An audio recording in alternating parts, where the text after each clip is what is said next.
전능하사 천지를 만드신 하나님 아버지를 내가 믿사오며 그 외아들 우리 주 예수 그리스도를 믿사오니 이는 성령으로 잉태하사 동정녀 마리아에게 나시고 본디오 빌라도에게 고난을 받으사 십자가에 못 박혀 죽으시고 장사한 지 사흘 만에 죽은 자 가운데서 다시 살아나시며 하늘에 오르사 전능하신 하나님 우편에 앉아 계시다가 저리로서 산자와 죽은 자를 심판하러 오시리라. 성령을 믿사오며 거룩한 공예와 성도가 서로 교통하는 것과 죄를 사하여 주시는 것과 몸이 다시 사는 것과 영원히 사는 것을 믿사옵나이다. 아멘.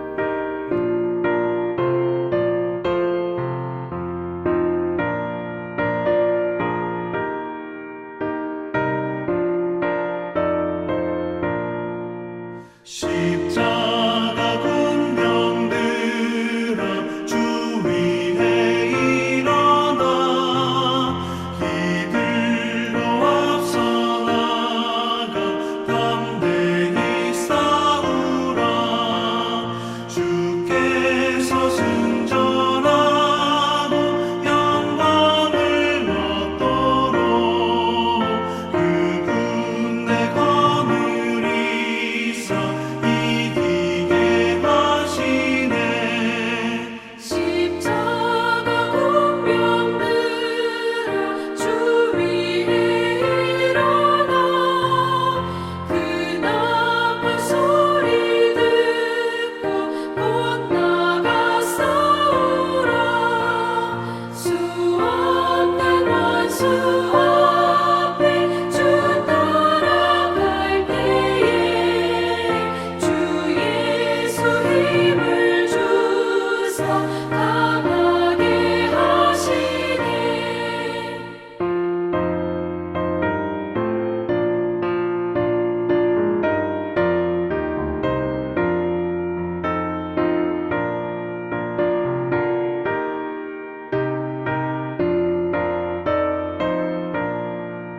십자가 군병들아 주 위에 일어나 내 힘이 부족하니 주 권능 믿으라. 복음의 갑주 입고 늘 기도하면서 너 맡은 자리에서 충성을 다하라. 십자가 군병들아 주 위에 일어나 이날에 접전하고 곧 해가 부르라. 승전한 군사들은 영생을 얻으며 영광의 주와 함께 왕노릇하리라.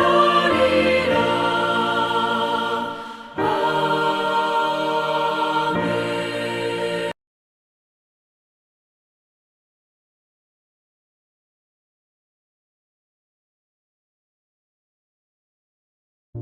사울은 자기의 군장비로 다윗을 무장시켜 주었다.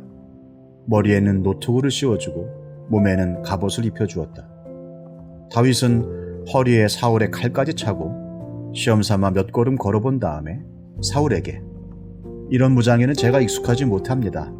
이렇게 무장을 한 채로는 걸어갈 수도 없습니다. 하고는 그것을 다 벗었다.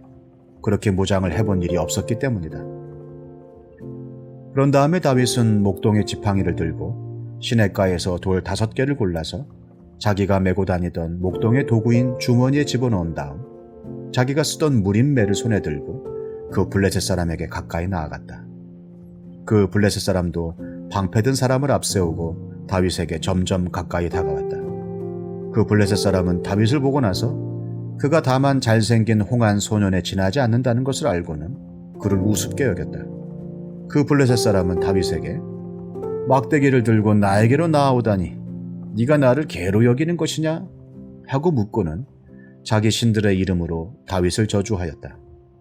그 블레셋 사람이 다윗에게 말하였다.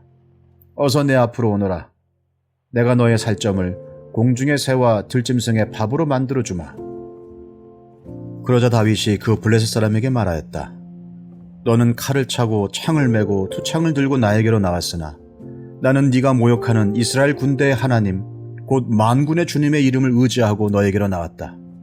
주님께서 너를 나의 손에 넘겨주실 터이니 내가 오늘 너를 쳐서 네 머리를 베고 블레셋 사람의 죽음을 모조리 공중의 새와 땅의 들짐승에게 밥으로 주어서 온 세상이 이스라엘의 하나님을 알게 하겠다.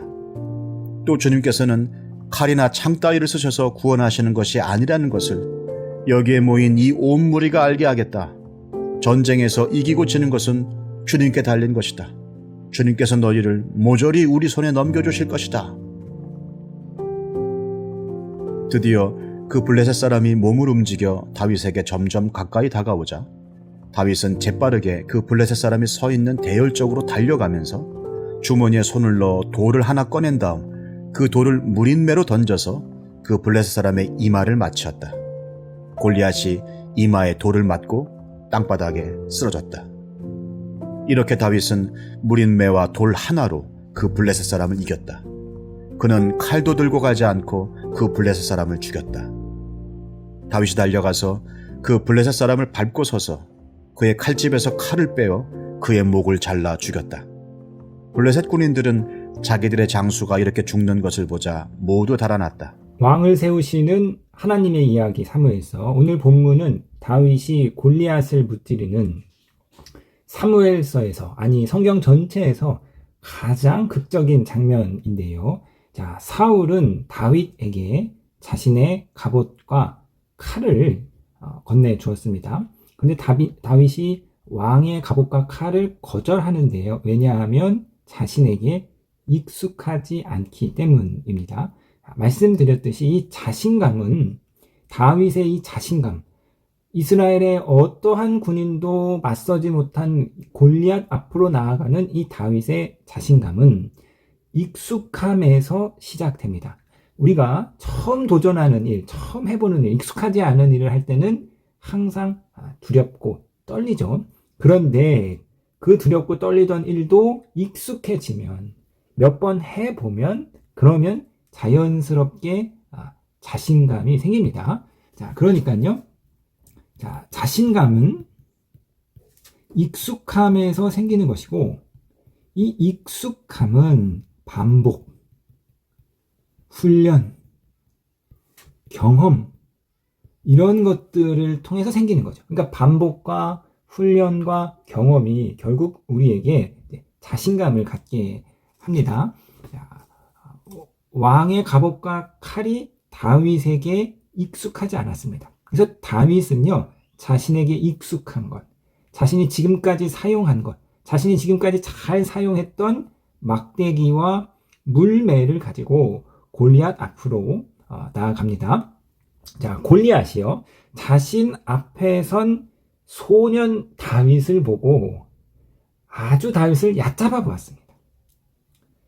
자, 43절 보시겠는데요. 그 블레셋 사람은 다윗에게 막대기를 들고 나에게로 나오다니 내가 나를 개로 여기는 것이냐. 자, 이 골리앗의 반응에 바로 여기에 골리앗이 패한 결정적인 요인이 바로 여기 있습니다. 자, 골리앗은 다윗이 막대기를 들고 나온 것으로 보았습니다. 골리앗이 다윗의 전력을 막대기로 완전히 잘못 판단한 거죠. 다윗은 막대기만 들고 나온 것이 아니라 물매와 막대기를 들고 나왔습니다. 앞서 37절을 보면 사울이요, 이 골리앗은, 이 어린 다윗이 골리앗과 싸우겠다니까 사울이 이렇게 말하는 거예요. 야, 너는 어린 소년이고 저 골리앗은 평생 분해서 뼈가 굵은 배타량 장수다. 능숙한 군인이다. 그런데 골리앗이 능숙한 군인답지 않게 상대의 전력을 완전히 잘못 파악하는 거죠. 막대기 들고 나왔다 이건 거예요.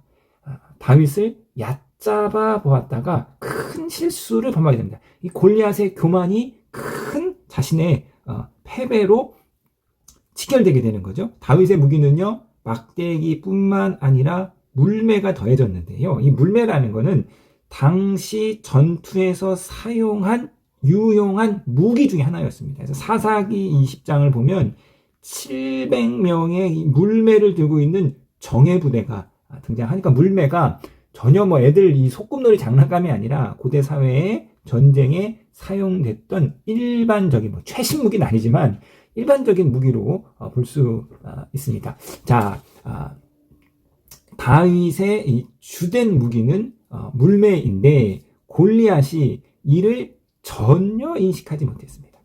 자, 다윗이 막대기로 자신과 싸울 줄 알고 골리앗은 당연히 접근전을 생각을 했는데요. 그런데 그 생각과 다르게 다윗이 빠르게 기동하면서 원거리에서 물매로 골리앗을 공격했고 이 공격에 골리앗은 무방비로 당하고 마는 것이죠.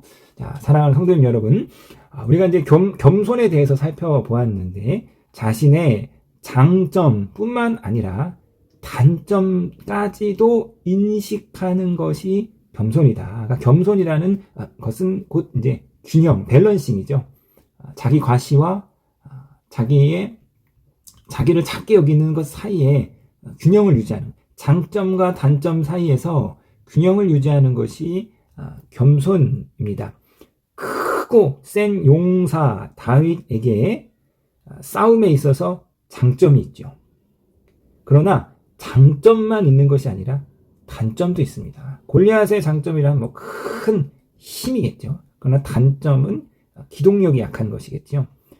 작고 왜소한 어린 다윗에게 단점만 있는 것이 아니라 장점도 있습니다. 단점은 이제 힘이 약한 거죠. 힘이 약하니까 다윗이 이 갑옷을 입고 칼로는 절대 골리앗을 이길 수 없어요. 그러나 다윗이 작으니까 빠른 기동력을 갖고 있습니다. 이처럼 우리가 싸워서 승리하기 위해서는 자신의 장점뿐만 아니라 단점을 잘 인식하고 있어야 됩니다.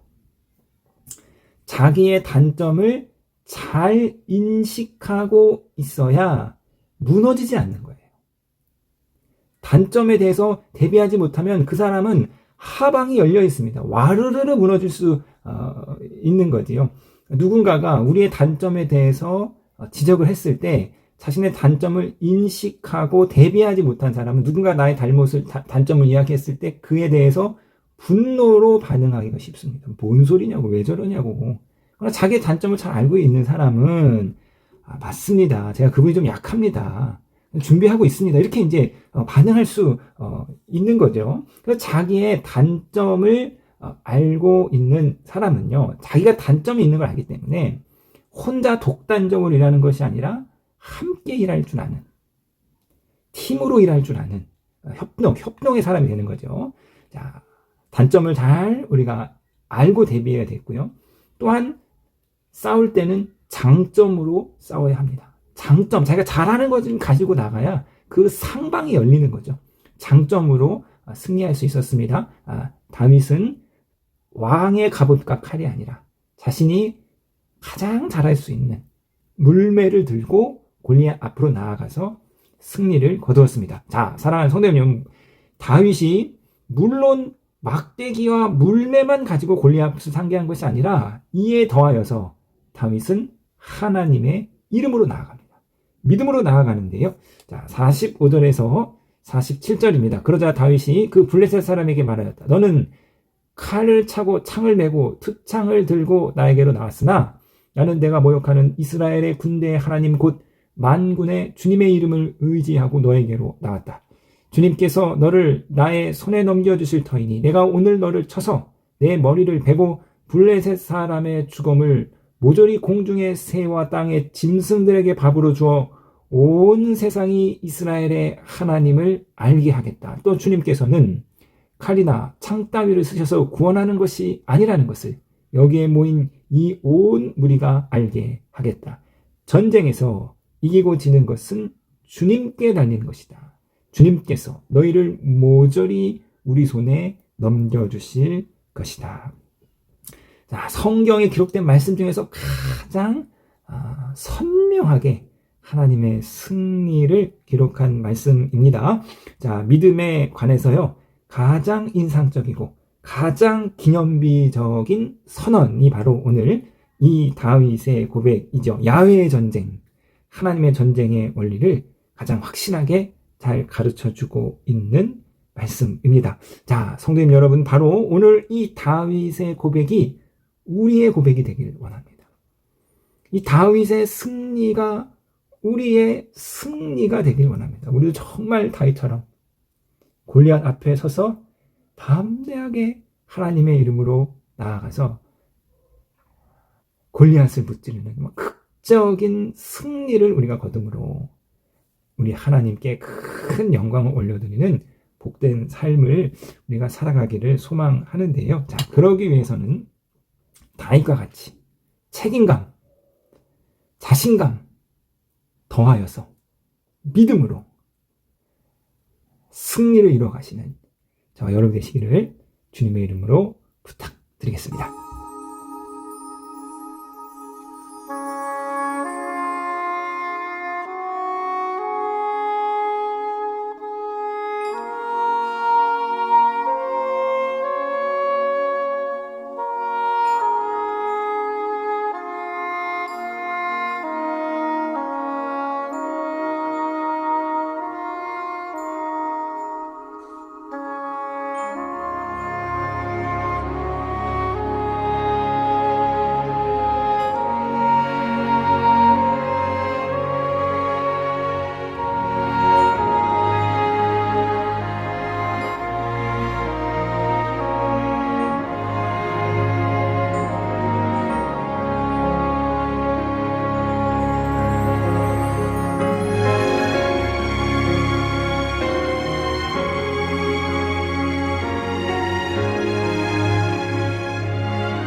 하늘에 계신 우리 아버지여, 이름이 거룩히 여김을 받으시오며 나라에 임하옵시며 뜻이 하늘에서 이룬 것 같이 땅에서도 이루어지이다. 오늘날 우리에게 일용할 양식을 주옵시고 우리가 우리에게 죄 지은 자를 사하여 준 것 같이 우리 죄를 사하여 주옵시고 우리를 시험에 들게 하지 마옵시고 다만 악에서 구하옵소서. 대개 나라와 권세와 영광이 아버지께 영원히 있사옵나이다. 아멘.